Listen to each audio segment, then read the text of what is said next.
Hello everyone, welcome back to Science Cycles once again. So today we are going to learn block and tackle system of pulling, and we are going to see in case of these two scenarios what is the mechanical advantage. In my previous short I have already explained you about the basics of block and tackle. Here we are going to only consider or focus on a particular topic, that is mechanical advantage. Now, considering that you know mechanical advantage, now how will you know? By seeing the video that I've already posted on this topic. Link is given in the description. So what is mechanical advantage? Mechanical advantage is equal to load by effort, or in case of lever with respect to arms, it is effort arm by load arm. So with respect to load and effort, it is load by effort as you can see here. And in case of arm, it is effort arm by load arm. Don't get confused.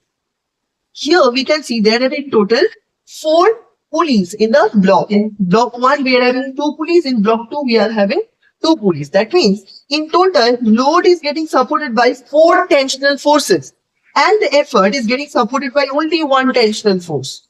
And here if we consider, in total we have 5 pulleys.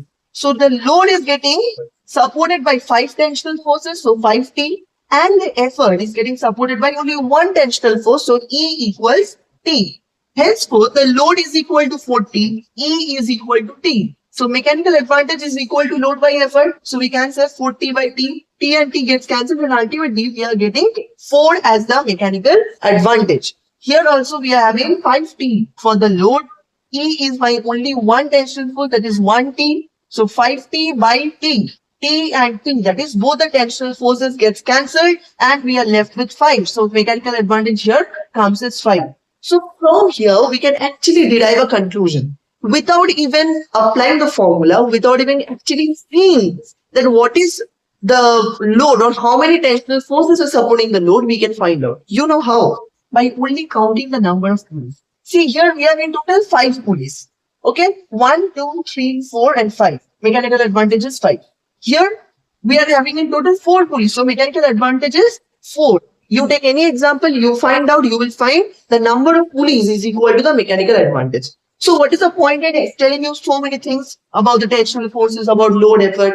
It is just to make you know about the concept. At first you know how it is coming, then you know the shortcut trick. Okay. So this is the shortcut to know what is the mechanical advantage of a block and tackle system of pulleys, just by counting the number of pulleys which is there in the system. And if you have to explain it conceptually, then I've already said that you have to find out the number of tensional forces which are supporting the effort and the load, and therefore you will apply the formula and find out. So this is the way how you're going to find